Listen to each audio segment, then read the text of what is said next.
Good morning student. આપણે last ઉદ્દીપકો વિશે ભણી રહ્યા હતા. લાસ્ટ લેક્ચર ઉદ્દીપન પર હતો. એમાં આપણે ઉદ્દીપનના પ્રકાર ભણ્યા, સમાંગ અને વિસમાંગ ઉદ્દીપન.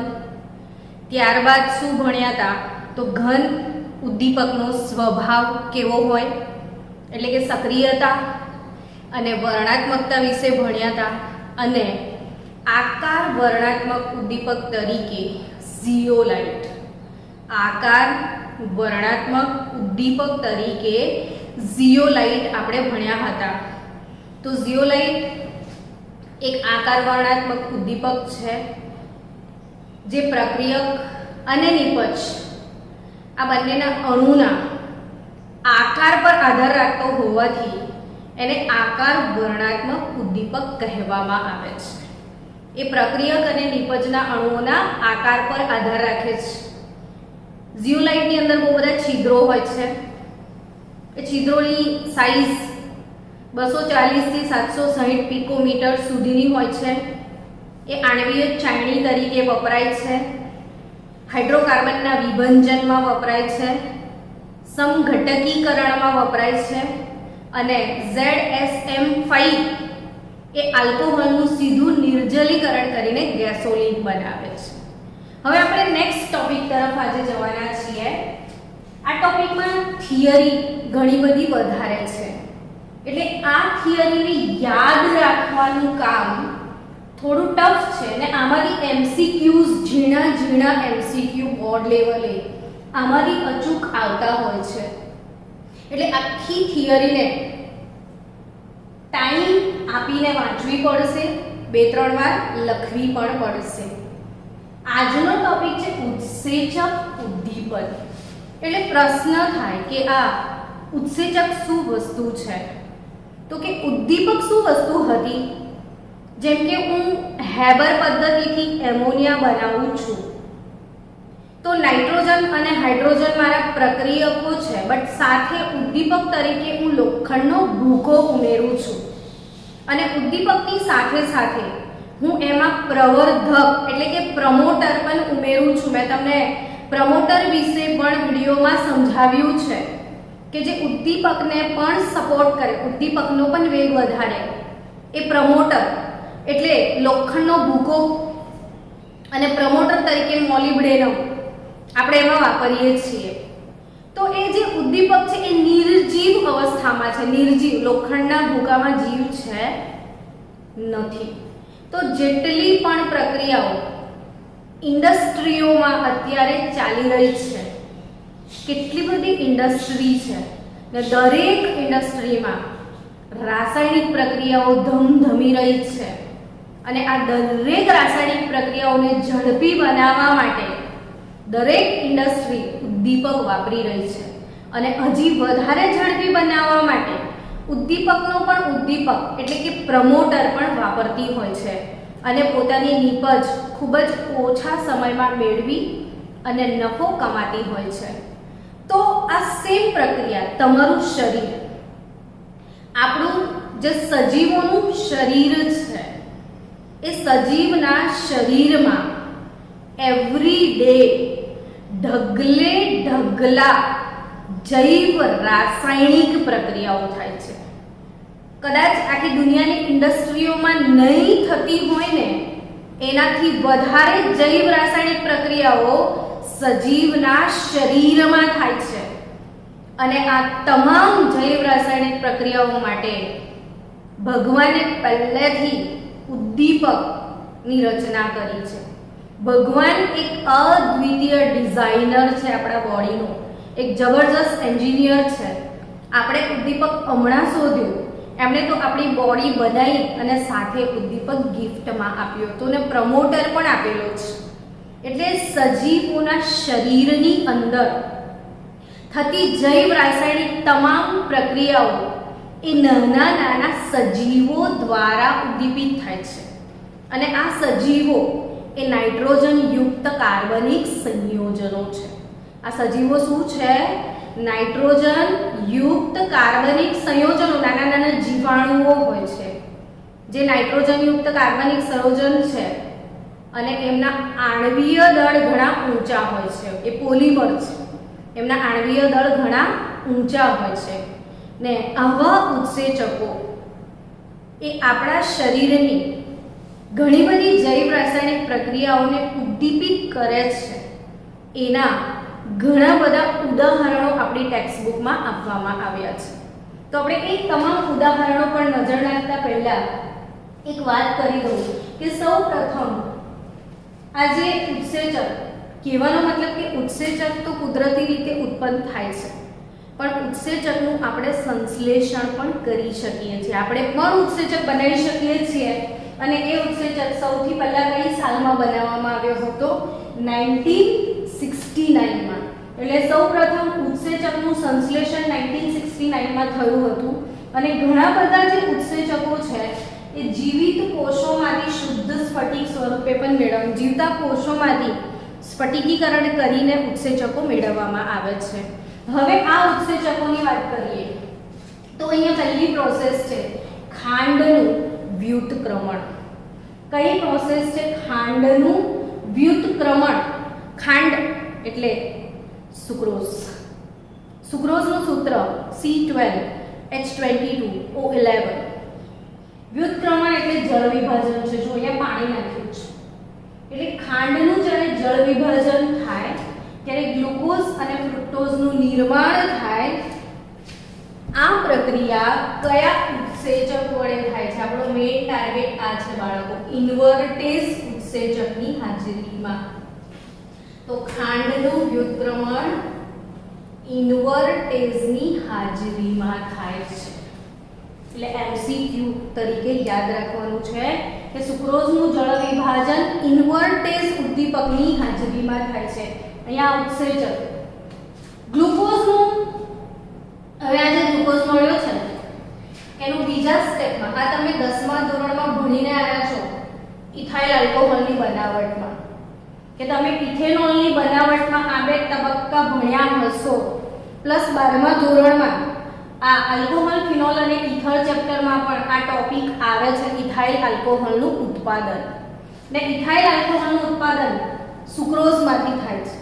સુક્રોઝનું પહેલા સ્ટેપમાં જળ વિભાજન ઇન્વર્ટેઝ ઉદ્દીપકની હાજરીમાં થાય છે અને બીજા સ્ટેપમાં જળ વિભાજન ઝાયમેઝ ઉદ્દીપકની. એટલે સુક્રોઝથી જે ગ્લુકોઝ મળે છે એ ગ્લુકોઝનું ઝાયમેઝ ઉદ્દીપક, ઝાયમેઝ ઉત્સેચકો કહેવાના છે. હવે આપણે એમને આ ઉત્સેચકની હાજરીમાં ઇથાઇલ આલ્કોહોલમાં રૂપાંતર, ઇથેનોલની બનાવટ છે. હું આ રીતે યાદ રાખું છું કે સુક્રોઝ તો સુઈજા, શું યાદ રાખવાનું? સુઈજા. સુઈજા એટલે શું? તો શું ફોર સુક્રોઝ? સુક્રોઝનું પહેલા સ્ટેપમાં જળ વિભાજન ઇન્વર્ટેઝ થી થાય ને બીજા સ્ટેપમાં ઝાયમેઝ થી થાય. સુઈજા સુક્રોઝ, પહેલું સ્ટેપ ઇન્વર્ટેઝ ને બીજું સ્ટેપ ઝાયમેઝ. હવે સ્ટાર્ચનું માલ્ટોઝમાં રૂપાંતર, કે જે સ્ટાર્ચ છે આ સ્ટાર્ચનું જળ વિભાજન કરીને માલ્ટોઝ મેળવવામાં આવે છે. તો અહીં સ્ટાર્ચનું સૂત્ર યાદ રાખી લેજો, C6H10O5N-, પોલિમર છે, આ પોલિસેકેરાઇડ છે સ્ટાર્ચ. તો આ જે સ્ટાર્ચ છે C6H10O5N-, એનું જળ વિભાજન થાય તો માલ્ટોઝના N અણુનું નિર્માણ થાય ત્યારે કયો ઉત્સેચક વપરાય છે? ડાયાસ્ટેજ. એટલે સ્ટાર્ચનું માલ્ટોઝમાં રૂપાંતર કરવા માટે ડાયાસ્ટેજ ઉત્સેચક વપરાશે. માલ્ટોઝનું ગ્લુકોઝમાં પરિવર્તન, માલ્ટોઝમાંથી જો ગ્લુકોઝ બનાવો છે તો માલ્ટોઝનું જળ વિભાજન, અહીંયા માલ્ટોઝ, સુક્રોઝ બધાના ફોર્મ્યુલા એક જ આવે, અંદર ખાલી એના બંધારણીય સૂત્ર બદલાય, અણુ સૂત્ર તો સેમ જ આવશે. તો માલ્ટોઝનું જળ વિભાજન માલ્ટેઝની હાજરીમાં થાય. તો આ માલ્ટેઝ ઉત્સેચક છે. ડાયાસ્ટેજ, ઝાયમેઝ, ઇન્વર્ટેઝ આ બધા ઉત્સેચકો છે. એટલે યુરિયા, યુરિયાનું જળ વિભાજન યુરેઝ ઉત્સેચકની હાજરીમાં થાય. યુરિયાનું જળ વિભાજન, આ યુરિયાનું સૂત્ર છે NH2CONH2, એમાંથી નિર્માણ પામે છે એમોનિયા અને કાર્બન ડાયોક્સાઇડ વાયુ. એટલે યુરિયાના જળ વિભાજનથી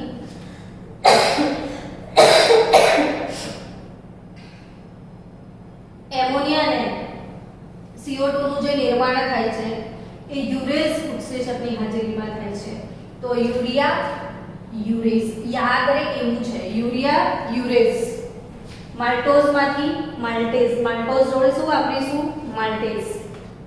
આનું મેં શું શીખવાડ્યું? સુઈજા. સુઈજા એટલે શું?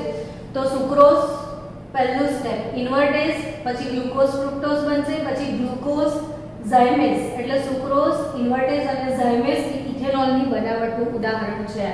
હવે આગળ વધીએ. હોજરી. હોજરીમાં કયો ઉદ્દીપક છે? પેપ્સિન ઉદ્દીપક. કયો ઉદ્દીપક છે? પેપ્સિન. તમારી હોજરીમાં શું છે? પેપ્સિન ઉદ્દીપક. આ પેપ્સિન ઉદ્દીપક એ પ્રોટીનનું પેપ્ટાઇડમાં પરિવર્તન કરે છે. અહીંયાથી ઝીણા ઝીણા એમસીક્યુ આવશે સ્ટુડન્ટ. તો પ્રોટીન જે છે એ પ્રોટીનને પેપ્ટાઇડમાં કન્વર્ટ કોણ કરે છે? પેપ્સિન ઉત્સેચક. અને આંતરડાની અંદર પેન્ક્રિયાટિક ટ્રિપ્સિન એ પ્રોટીનનું એમિનો એસિડમાં જળ વિભાજન કરે છે. પ્રોટીનમાંથી એમિનો એસિડમાં જળ વિભાજન આંતરડાની અંદર કોણ કરે છે? પેન્ક્રિયાટિક ટ્રિપ્સિન ઉત્સેચક છે. દૂધનું દહીંમાં રૂપાંતર એ પણ એક ઉત્સેચકીય પ્રક્રિયા છે. અને દૂધમાંથી દહીં બનવાની જે પ્રક્રિયા છે એ લેક્ટોબેસિલસ બેક્ટેરિયા દ્વારા થાય છે. એટલે આ જે લેક્ટોબેસિલાઈ છે એ દૂધમાંથી દહીંમાં રૂપાંતરણ કરી આપે છે. આ પણ એક ઉત્સેચકીય પ્રક્રિયા છે. હવે એના પછીનો ટોપિક, ચલો નેક્સ્ટ મેં અહીંયા શું લખ્યું છે કે કેટલીક ઉત્સેચકીય પ્રક્રિયાઓ. ટેક્સ્ટબુકની અંદર તમને આ ટેબલ આપેલું છે. આ એટલા માટે કે આમાંથી જે પેલા એમસીક્યુ પૂછાતા હોય તો આ જો તમે મોડે કર્યું હશે તો તમે ફાસ્ટ આન્સર આપી શકો છો. કે ઇન્વર્ટેઝ ઉત્સેચક આપણે થોડીક વાર પહેલા ભણ્યા. ઇન્વર્ટેઝ ઉત્સેચક, તો એ ઇન્વર્ટેઝ ઉત્સેચક શેમાંથી મળે છે? તો ઈસ્ટ નામની ફૂગમાંથી. ઇન્વર્ટેઝ શેમાંથી મળે છે તમને? ઈસ્ટમાંથી. એટલે ઇન્વર્ટેઝનો જે સ્ત્રોત છે એ ઈસ્ટ છે. ઈસ્ટમાંથી બનાવી શકાય. જે કરે છે શું? તો હમણાં જ ભણ્યા. સુક્રોઝનું જળ વિભાજન કરીને ગ્લુકોઝ અને ફ્રુક્ટોઝ બનાવે. હવે ઝાયમેઝ ઉત્સેચકની આપણે વાત કરીએ તો જે ઝાયમેઝ ઉત્સેચક છે એ પણ ઈસ્ટમાંથી મળે છે. એ ગ્લુકોઝમાંથી ઇથાઇલ આલ્કોહોલ અને કાર્બન ડાયોક્સાઇડ આપે છે. ડાયાસ્ટેઝ ઉત્સેચક આપણે ભણ્યા હતા જે માલ્ટોઝના જળ વિભાજનમાં આપણે વાપર્યો હતો. તો એ માલ્ટમાંથી મળે છે. માલ્ટમાંથી જે સ્ટાર્ચનું માલ્ટોઝમાં રૂપાંતર કરે છે. માલ્ટેઝ એ ઈસ્ટમાંથી મળે છે જે માલ્ટોઝનું જળ વિભાજન ગ્લુકોઝમાં કરે છે. યુરેઝ એ સોયાબીનમાંથી મળે છે જે યુરિયાનું જળ વિભાજન એમોનિયા CO2 માં કરે છે. અને પેપ્સિન એ હોજરીમાં ઉત્પન્ન થાય છે આપણી, જે પ્રોટીનનું એમિનો એસિડમાં રૂપાંતર કરે છે. હવે આ ઉત્સેચક ઉદ્દીપનની લાક્ષણિકતાઓ એવો પણ એક અગત્યનો ટોપિક આપણી ટેક્સ્ટબુકમાં છે કે ઉત્સેચક ઉદ્દીપનની શું લાક્ષણિકતાઓ છે? તો કે ઉદ્દીપક હોય કે ઉત્સેચક હોય એનું કામ શું? તો કે રાસાયણિક પ્રક્રિયાનો વેગ વધારવાનું કામ છે. તો આ રાસાયણિક પ્રક્રિયાનો વેગ કઈ રીતે વધારે છે? જો કે ઉત્સેચક ઉદ્દીપનમાં પહેલું લખ્યું છે ખૂબ જ વિશિષ્ટ કાર્યક્ષમ.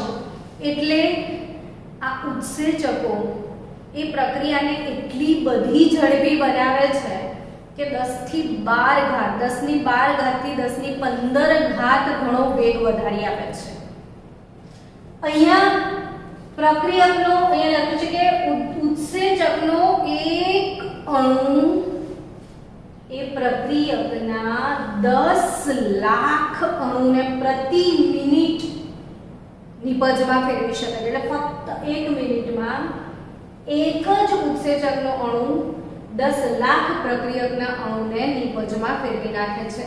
એટલે આ રાસાયણિક પ્રક્રિયાનો વેગ તો વધારે છે પણ બહુ જ વધારી દે છે. 10 ની 12 થી 10 ની 15 ઘાત ગણો વધારી આપે છે.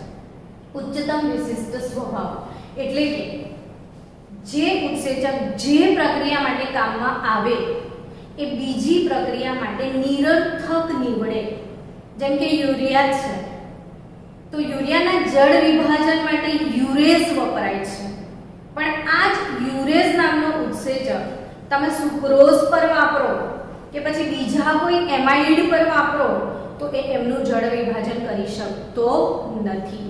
એટલે એક પ્રક્રિયા એક ઉત્સેચક વિશિષ્ટ છે. દરેક પ્રક્રિયાનો ઉત્સેચક અલગ અલગ હોય છે.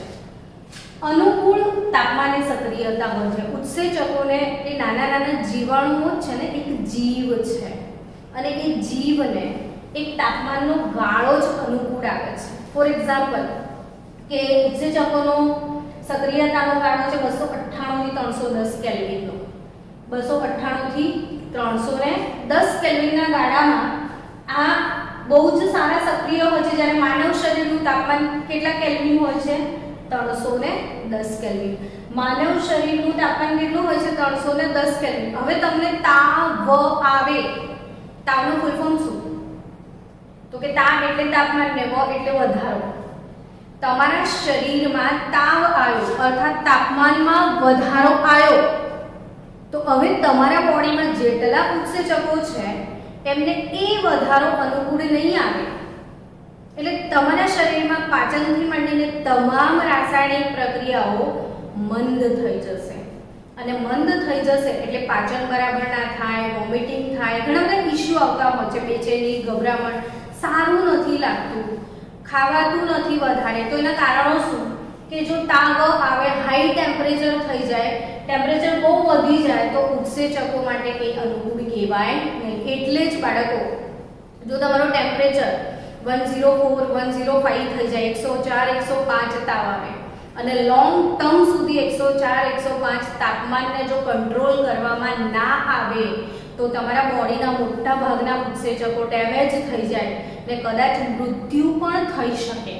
એટલે સૌથી પહેલા તાવ આવે ને, તાપમાન વધે ને ત્યારે પહેલું કામ ટેમ્પરેચરને ડાઉન કરવાનું હોય છે. તાપશામક ગોળી. તાપશામક ગોળી એટલે પેરાસિટામોલ. તો પેરાસિટામોલ એ તાપશામક વસ્તુ છે જે ટેમ્પરેચરને ઘટાડે છે અને ડાઉન કરે જેથી ઉત્સેચકોને નુકસાન ના થાય. અનુકૂળ પીએચ.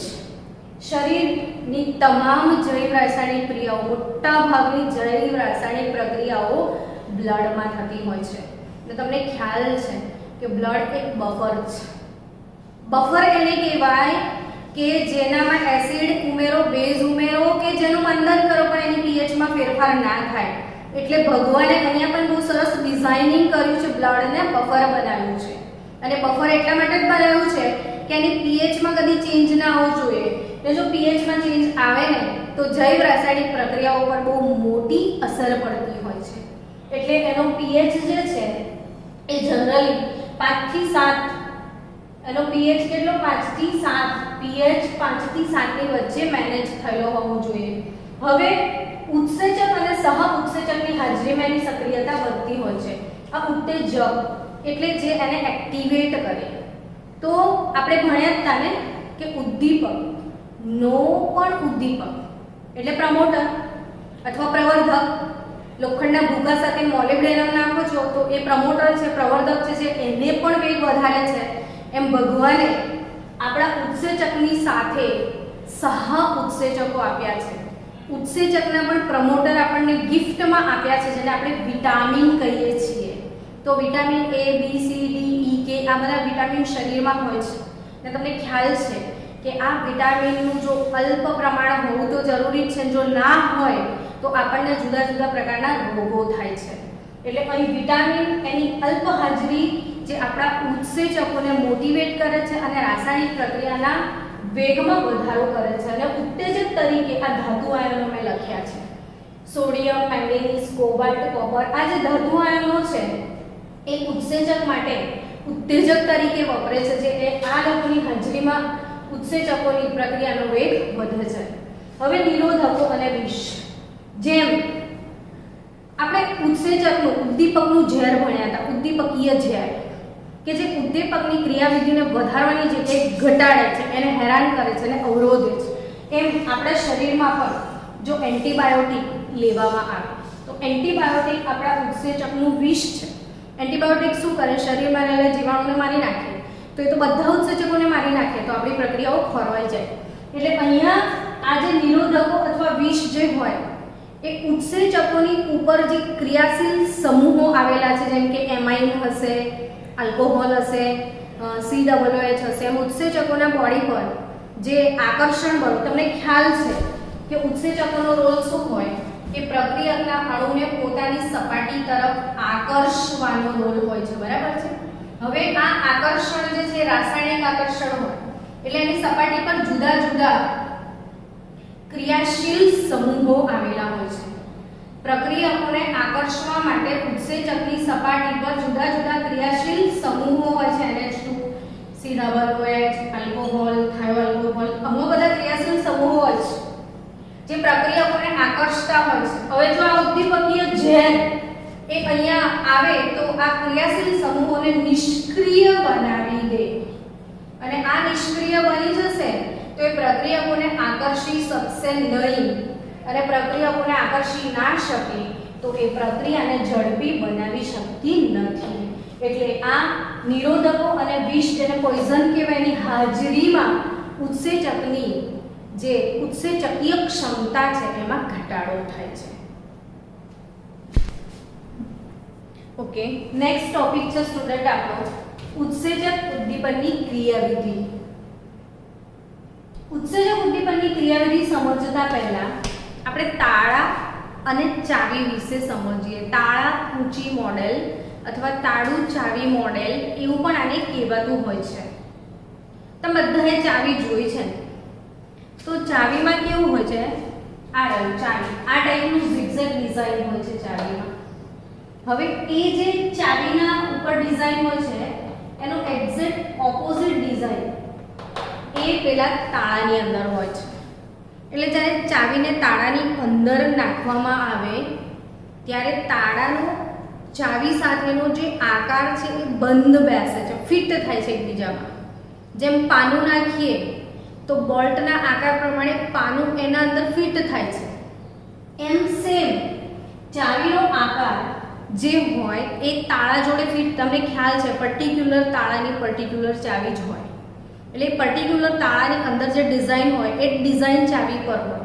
એટલે તમે બીજી કોઈ ચાવી એ તાળામાં નાખશો તો બંનેનો આકાર મેચ નહીં થાય એટલે તાળું નહીં જ ખુલે। એમ સેમ ટુ સેમ અહીંયા જે ચાવીની ઉપર ડિઝાઇન છે આ એન્ઝાઇમ કહીએ છીએ આપણે, આપણો ઉત્સેચક છે। ઉત્સેચકની જોડે આ સક્રિય કેન્દ્રો કહેવાય। શું કહેવાય બાળકો? એને સક્રિય કેન્દ્ર। અને આ જે સક્રિય કેન્દ્ર છે એમાં કયા કયા ક્રિયાશીલ સમૂહ હાજર હોઈ શકે? NH2 COOH થાયો આલ્કોહોલ આલ્કોહોલ આ બધા ક્રિયાશીલ સમૂહ સક્રિય કેન્દ્ર પર હાજર છે। એટલે આ સક્રિય કેન્દ્રો જે છે એ આકર્ષણ માટેના જવાબદાર કેન્દ્રો કહેવાય। આ સક્રિય કેન્દ્રોના લીધે આમાં આકર્ષણ વધે છે। એટલે આ જે સક્રિય કેન્દ્ર પર ક્રિયાશીલ સમૂહો છે એ પ્રક્રિયકના અણુને પોતાની તરફ શું કરે છે? આકર્ષે છે। આકર્ષે છે પછી તાળું અને ચાવી જો બંનેનો શેપ એકબીજામાં મેચ થાય છે એટલે આ બને છે સક્રિયકૃત સંકીર્ણ। આ સક્રિયકૃત સંકીર્ણ બન્યા પછી તમને ખ્યાલ છે કે તમે મૂવ કરો, તાળું ખુલી ગયું, પછી ચાવીને બહાર કાઢી લો તો ચાવી જેવી હતી એવી પાછી આવી, તાળા પર અસર થઈ, જે બંધ હતું એ ખુલી ગયું। એક્ઝેક્ટલી સેમ સક્રિયકૃત સંકીર્ણનું પછી વિઘટન થાય એટલે ચાવી જેમ હતી તેમ પાછી મળે છે, પણ જે સબસ્ટ્રેટ હતો એનું નિપજમાં રૂપાંતર થઈ ચૂક્યું હોય છે। નિપજને આપણે ઇંગ્લિશમાં પ્રોડક્ટ કહીએ છીએ ને, એટલે આ પ્રોડક્ટ છે। પ્રક્રિયકને ઇંગ્લિશમાં આપણે સબસ્ટ્રેટ કહીએ છીએ, સબસ્ટ્રેટ, E ફોર એન્ઝાઇમ। તો આ એન્ઝાઇમ અને સબસ્ટ્રેટ, એન્ઝાઇમનો E, સબસ્ટ્રેટનો S। એન્ઝાઇમ અને સબસ્ટ્રેટ બંને જ્યારે એ બંનેનો આકાર એકબીજામાં બંધ બેસે છે ત્યારે એન્ઝાઇમ સબસ્ટ્રેટ સક્રિયકૃત સંકીર્ણની રચના થાય છે। નેક્સ્ટ સ્ટેપમાં ચાવી જેમની તેમ પાછી નીકળી જાય અને આ જે પ્રક્રિયક છે તેનું નિપજમાં શું થાય છે? રૂપાંતરણ। તો આટલી સિમ્પલ ક્રિયાવિધિ હોય છે। આમાં એક ફરક છે કે જે ચાવી છે ને એ જડ છે, નિર્જીવ છે, જ્યારે ઉત્સેચક છે ને એ સજીવ છે। એટલે ફરક એટલો છે કે ઉત્સેચક એ પોતાનો આકાર પોતાની મરજી મુજબ બદલી શકે છે, પોતાનો આકાર પોતાની મરજી મુજબ, એટલે ઉત્સેચકના અણુઓ પ્રક્રિયકના અણુઓને જોવે પછી એનો જેવો આકાર છે એવો આકાર એ બદલી શકે છે. જ્યારે ચાવી તો જડ છે, તાળું જોઈને ચાવી આકાર ના બદલે, એ જડ છે. જ્યારે ઉત્સેચક એક સજીવ પદાર્થ છે જે આકર્ષણ આપે પણ પ્રક્રિયકના આકાર પ્રમાણે પોતાનો આકાર બદલી પણ શકે છે. તો આ રીતે ઉત્સેચક કાર્ય કરે છે. આપણે ઉત્સેચક ઉદ્દીપન ટોપિક અહીંયા પૂર્ણ થાય છે. નવા ટોપિકમાં આપણે મળીશું કલીલથી.